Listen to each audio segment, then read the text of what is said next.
The sprouts are in the oven. It's now time to think about the main event. You mentioned it earlier, where's the turkey? You do the turkey overnight.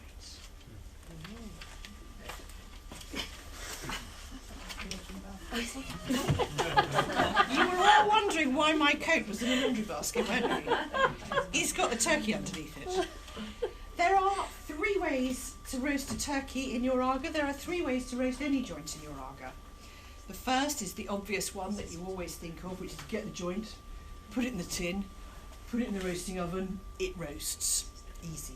That's all very well, but if you've got a giant turkey in a big tin in the middle of the roasting oven, where are you going to put everything else? And if you've got a slightly less than the first flush of youth Aga, and you throw in the turkey at breakfast time, and then 4 people have a bath because the Aga does the hot water, you're not going to have anything else for Sunday lunch at all. So a very useful way of roasting the turkey is slow roasting, because it means that in the morning the Aga's at full temperature, all the ovens are empty, and you're ready to go. I really love slow roasting the turkey. To slow roast your turkey, take your turkey, no, before you take the turkey, take the tin. Take some foil, and you put a long piece of foil lengthways across the tin and a long piece of foil crossways across the tin, and then you put the turkey in the foil and you wrap it up tight so that the turkey is hermetically sealed inside that foil, nice and tight. And then you take your tin and you slide it into the simmering oven at about bedtime, and on Christmas morning you get it out about morning. If it's bigger than 17 pounds, it needs an hour in the roasting oven first. If your turkey's bigger than 17 pounds, put it into the roasting oven before you go to midnight mass. And when you get back from midnight mass, move it down to the simmering oven till breakfast. Under 17 pounds, it just goes in the simmering oven and it stays there. And then in the morning, you come into the kitchen, you can do this lovely waft, gentle waft around the edges of a bit of turkey, and you open the oven and you take it out and you open the foil, and your heart sinks because it looks exactly the same as it did when it went in. It is cooked. It has had 12 hours in the oven. It is cooked. Pierce the thigh with a skewer or with a meat thermometer. It's cooked. It's at boiling point. It has steamed in its coat of foil overnight. You then, if you're really organised, lift it out of its coat of foil into a fresh tin, leaving behind the tin with all the juices and the foil to make the gravy with. And then you put your turkey in its fresh tin into the roasting oven. It's at boiling point. In about 15 minutes you have a golden brown turkey. And then you've got the juices in the other tin to finish off. And then you look at your watch and you think, oh, it's 10:30 on Christmas morning. I'm having Christmas dinner at 3. Fabulous. You've got all this space in the oven. You then wrap your turkey back up in foil. You wrap the foil parcel in a bath towel. And you put your dog walking coat on top. This turkey came out of my Aga in Netherwallop, 100 and something, it's warmed its own plate too, 100 and something miles away, very early this morning. I got up, I went downstairs, I opened up my parcel of turkey,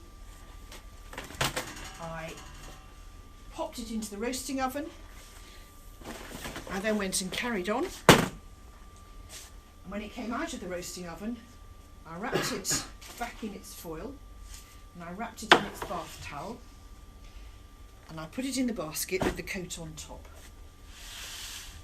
And then we got in the car and we drove here. And we arrived here at 9:20 this morning, and it's just been sitting. It sat in the back of the car. Car's so useful for this. And then it's sat over there. It's not been anywhere near the heat since. And if anybody would like to come and put their hand on it, can you see the steam coming off that? If you want to come and put your hand on it, it's been out of the Aga for 7 hours. It's not gone cold. If your turkey is done an hour or 2 in advance, it's nothing to how long this one's been done. So do not panic. However, it's quite a scary thing cooking a turkey when you've got to produce this perfect meal. So what I suggest is that you go home and you practice with chicken. You get a chicken, You put it in some foil, you wrap it up, you shove it in the simmering oven for 4 hours, and it comes out, and you open it up and your heart sinks because it's plain and boring and pale, and then you brown it in the roasting oven. And if you can do it with 6 quid's worth of chicken, you can then do it with 100 quid's worth of turkey confidently. Because Christmas cooking is all about confidence. So there is my steaming hot, still warm, 7 hours out of the oven turkey. So I'm just going to lift that onto its plate. And then I'm going to make the gravy. When you make your practice chicken, when you roast your practice chicken, make some practice chicken gravy. Make your practice chicken gravy slightly thicker than you'd normally serve it. Be a bit heavy-handed with the seasonings. Be very generous with the wine. Don't serve all of your practice chicken gravy with your practice chicken. Put a couple of pints of it in plastic pasta sauce pots in the freezer. And then on Christmas Eve, you get it out in the freezer and you put it in the car. And on Christmas morning, it comes in from the car and it sits on the side of the Aga warming up. So when you're ready to make your turkey gravy, you've got slightly too thick, slightly over-seasoned chicken gravy. And then it's very, very quick and easy to make your turkey gravy. I have got Bakeware Glide everywhere because I buy very, very cheap foil. And if you buy very, very cheap foil, the turkey sticks to it. So if you put a bit of Bakeware Glide underneath, the turkey doesn't stick to it.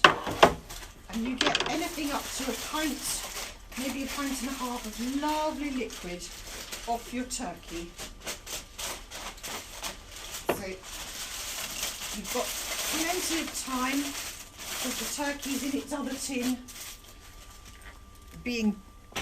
doing its own thing. More Bakeware Glide in the tin because the Bakeware Glide lives in the tin.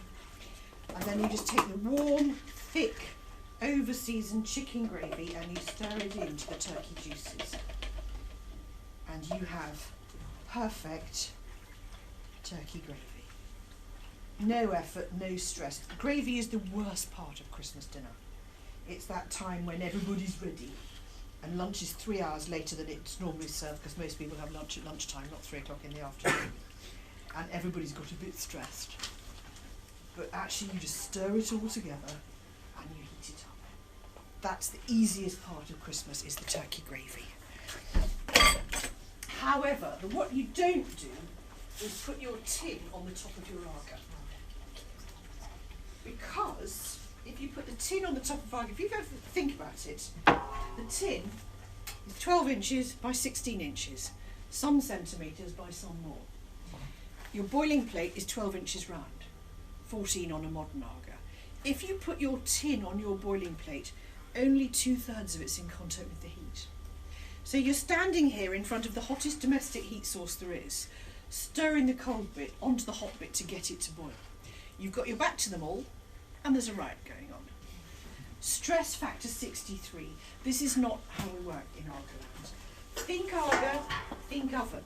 The floor of your roasting oven is bigger than the base of your tin. The floor of your roasting oven is nearly as hot as your boiling plate. The floor of your roasting oven is where you boil your gravy. And then you can just, wander into the dining room clutching your beautiful turkey, ready to carve, whilst the gravy's boiling itself. And as long as there's no lumps when it goes in, there's no lumps when it comes out. It wouldn't dare.